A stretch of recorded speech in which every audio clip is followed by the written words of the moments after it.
নমস্কাৰ, কি খবৰ আপোনালোক সকলোৰে? আশা কৰোঁ আপোনালোক সকলো ভালে আছে। আৰু মই অংকিতাই মোৰ নতুন ইউটিউব চেনেল কেচিৰ অংকিতালৈ আকৌ এটি নতুন ব্লগ লৈ আপোনালোক সকলোকে মোৰ নতুন ইউটিউব চেনেলটোলৈ স্বাগতম জনাইছোঁ। মোৰ ভিডিঅ'টো আজি আৰম্ভ কৰাৰ আগতে আপোনালোকক দুটামান কথা জনাই ল'ব বিচাৰোঁ যে যিহেতু মোৰ চেনেলটো এটা নতুন চেনেল হয়, তো সেয়েহে যি দুই এটা ব্লগেৰে মানে মই ঘৰৰ পৰাই মোৰ সুবিধা অনুযায়ী যি দুই এটা ব্লগ মই লৈ পেলাই মোৰ চেনেলটো আৰম্ভ কৰিছোঁ। আৰু এই ব্লগকেইটাই আচলতে আপোনালোকক বিশেষভাৱে উপকৃত কৰিব নোৱাৰিলেও এয়া আচলতে চেনেলটোৰ জৰিয়তে আপোনালোকৰ লগত চিনাকি হোৱাৰ এটা বিশেষ সুযোগহে।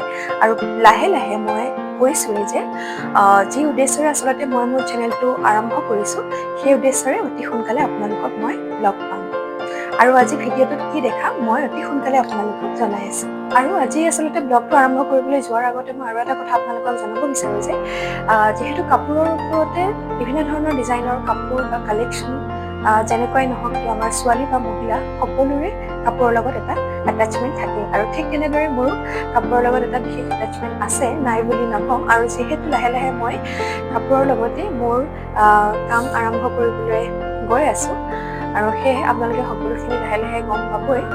আৰু আজি ব্লগটো সেইকাৰণে কাপোৰৰ ওপৰতে কৰিম বুলি মই আজি ভিডিঅ'টো বনাবলৈ আৰম্ভ কৰিছোঁ। এইখিনিতে কথাটো কি জানেনে, আজি ব্লগটো মানে আজি আকৌ আপোনালোকক এযোৰ চাদৰ মেখেলাৰে ট্ৰেডিশ্যনেল এটা লুক দেখুৱাম আৰু দুটামান মই ৱেষ্টাৰ্ণ লুকো দেখুৱাম। আৰু যিহেতু বহুতে কয় মোৰ বোলে চকুকেইটা সৰু, সেইকাৰণে ৱেষ্টাৰ্ণ লুক কৰিলে ভাল লাগে। যিহেতু বিয়া হোৱাৰ পিছৰ পৰা মানে বহুত কেইটা মাহেই পাৰ হৈ গ'ল মই ৱেষ্টাৰ্ণ ড্ৰেছ পিন্ধাই নাই। আৰু যিহেতু পৰিৱেশ পৰিস্থিতি চাইহে কাপোৰ পৰিধান কৰিব লাগে, তো সেয়েহে যিহেতু বৰ্তমান মই থকা জেগাখিনিত তেনেকুৱা পৰিৱেশ নাই, সেয়েহে মই নাভাবোঁ যে তেনেকুৱা কাপোৰ পৰিধান কৰিব লাগে বুলি, কিন্তু ব্লগটো বনাব লাগে বুলি কি আছে। তো আজি মই দুটালৈকে আপোনালোকক দেখাবলৈ গৈ আছোঁ। আহকচোন চাওঁ। আৰু প্ৰথমতে আজি মই মোৰ ভিডিঅ'টোত এই ৰংটোৰ কাপোৰযোৰে পিন্ধি পেলাই আপোনালোকক দেখুৱাব বিচাৰিছোঁ। আৰু এয়া হৈছে মোৰ আজিৰ চাদৰ মেখেলাযোৰৰ লগত এটা চিম্পল লুক। কেনেকুৱা হৈছে আপোনালোকে জনাব। আৰু এই চাদৰ মেখেলাযোৰৰ লগতে এতিয়া আপোনালোকক মই দেখাই আছোঁ মোৰ দুটামান ৱেষ্টাৰ্ণ লুক। যিহেতু মই আপোনালোকক কৈছোঁৱেই, বহুতেই কয় মোৰ চকুকেইটা অকণমান সৰু হোৱাৰ কাৰণে অকণমান ৱেষ্টাৰ্ণ টাইপৰ লুক কৰিলে ভাল লাগে বুলি, কিন্তু ভাল লাগিলেওতো নহ'ব। নিজৰ চাদৰ মেখেলাযোৰতে আচলতে আমাৰ অসমীয়াৰ প্ৰত্যেকৰে নিজৰ পৰিচয়টো লুকাই থাকে। সেয়েহে চাদৰ মেখেলাযোৰ বেছিকৈ প্ৰিয়। আৰু এই মেখেলা চাদৰযোৰৰ ৰংটো খুব ভাল লাগে কাৰণে আজি ভিডিঅ'টোত প্ৰথমে মই চাদৰ মেখেলাযোৰে পিন্ধিলোঁ। কেনেকুৱা লাগিছে আপোনালোকে জনাব। ইমানেই ফূৰ্তি লাগিছে, ইমানেই ফূৰ্তি লাগিছে, মানুহজনী কেৱল ফুৰাবলৈ নিব। আৰু এয়া আছিলে আজিৰ মোৰ ৱেষ্টাৰ্ণ লুক। আৰু এই কাপোৰবিলাক আচলতে মই যেতিয়া গুৱাহাটীত থাকোঁতে মই জব কৰি আছিলোঁ, জব কৰি থকা সময়তে আচলতে কিনি পেলাই পিন্ধিছিলোঁ। আৰু প্ৰত্যেকজনী ছোৱালীৰে আচলতে এনেকুৱাই ড্ৰেছ কৰিবলৈ বা পিন্ধিবলৈ মন যায়। তো মোৰো তেতিয়া সেইটো সময়ত খুব মন আছিলে কাৰণে এইবোৰ কিনি পিন্ধিছিলোঁ। আৰু মাৰ পৰা সাংঘাতিক গালি খাইছিলোঁ। মায়ে সদায় কয় যে কালি পৰহিলে বিয়া হবি, চাদৰ মেখেলা পিন্ধিব লাগে, ভাল ভাল বস্তু কিনি পেলাই গোটাব লাগে। আৰু মই সদায় কি কৰিছিলোঁ, যেতিয়া সময় পাওঁ, মানে শনিবাৰ দিনটোতো পুৰা অফেই থাকে, শনিবাৰ দেওবাৰ দুটা দিন পাওঁ, তো গোটেই সপ্তাহটোৰ মানে সেইবোৰে প্লেনিং কৰি থাকোঁ কি কেনেকুৱা ধৰণৰ ড্ৰেছ আপ পিন্ধিম, কলৈ যাম, কেনেকে ফটো তুলিম। আৰু আচলতে বয়সটো অকণমান কম থাকিলে তেনেকুৱা ধৰণৰে চিন্তাবোৰ মাথাত চলি থাকে। আৰু যিহেতু গুৱাহাটীত থাকিলে ছোৱালীবিলাক অকণমান তেনেকুৱা কৰিবলৈ ভালেই পায়।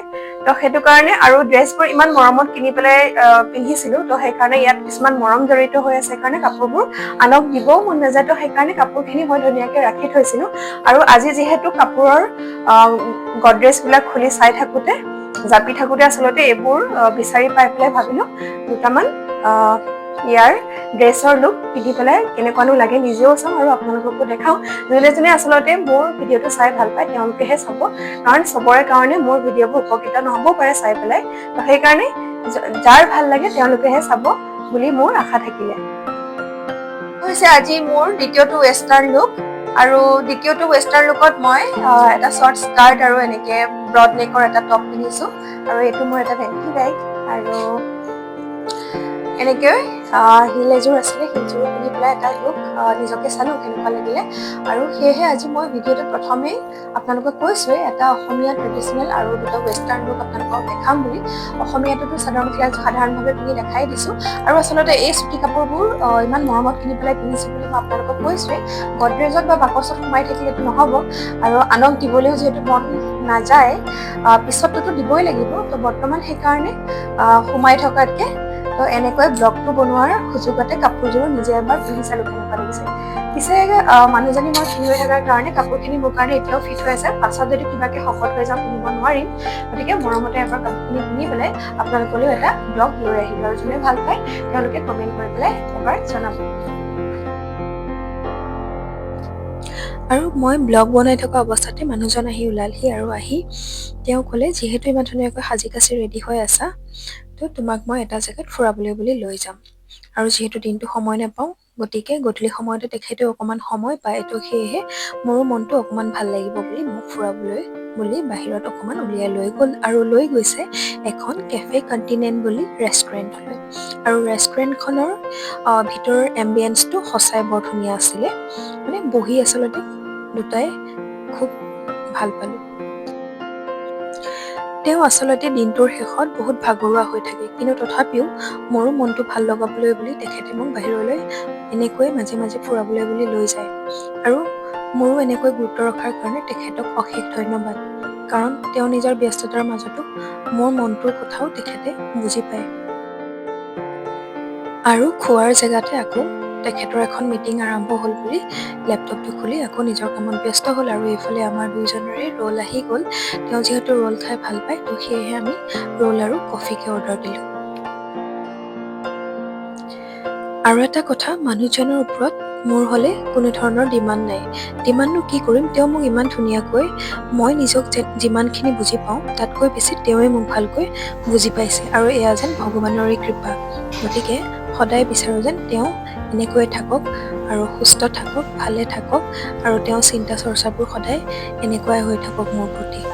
গতিকে সুখী হ'বলৈ ইয়াতকৈ আৰু বেছি একো নালাগে।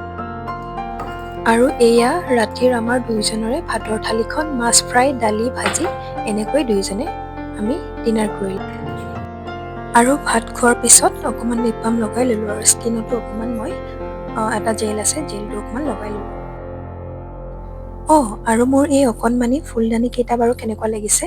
এইকেইটা খুব মৰম লাগিলে বজাৰ কৰিবলৈ যাওঁতে দেখি পেলাই ইয়াতে, মানে মোৰ ড্ৰেছিংখনতে সজাই ৰাখিছোঁ। গ্ৰীণ বস্তুবোৰ এনেও চকুত পৰিলে খুব ভাল লাগে, তো সেয়েহে প্লাষ্টিকৰ হ'লেও সজাই ৰাখিলোঁ। তো গাইছ, এতিয়া ৰাতি 11টা বাজি পাৰ হৈ গৈছে, মানে অলৰেডি শুবলৈ সময় হৈয়ে গৈছে। তো দিনটো যিহেতু কাম চাম কৰি থকা যায়, অকণমান ভাগৰো লাগে, তো ৰাতি অকণমান সোনকালে শুব লাগে বুলি কয়। পাৰিলেতো 10টামান বজাতে শুব লাগে, 8 ঘণ্টামান শুবই লাগে। তো সেইকাৰণে এতিয়া যিহেতু কাম বন নাই, অকণমান বেছিকৈ শুৱা যায়। তো তথাপিও মই অলপ আগত আপোনালোকক দেখাইছোৱে, লিপছত অকণমান মোৰ ক্ৰেক আহি আছে, তো সেইটো কাৰণে আৰু ড্ৰাই হৈ আছে আচলতে লিপছটো। ডক্টৰে মোক এটা লিপ বাম লগাবলৈ ছাজেষ্ট কৰিছিলে, সেইটো লগালোঁ।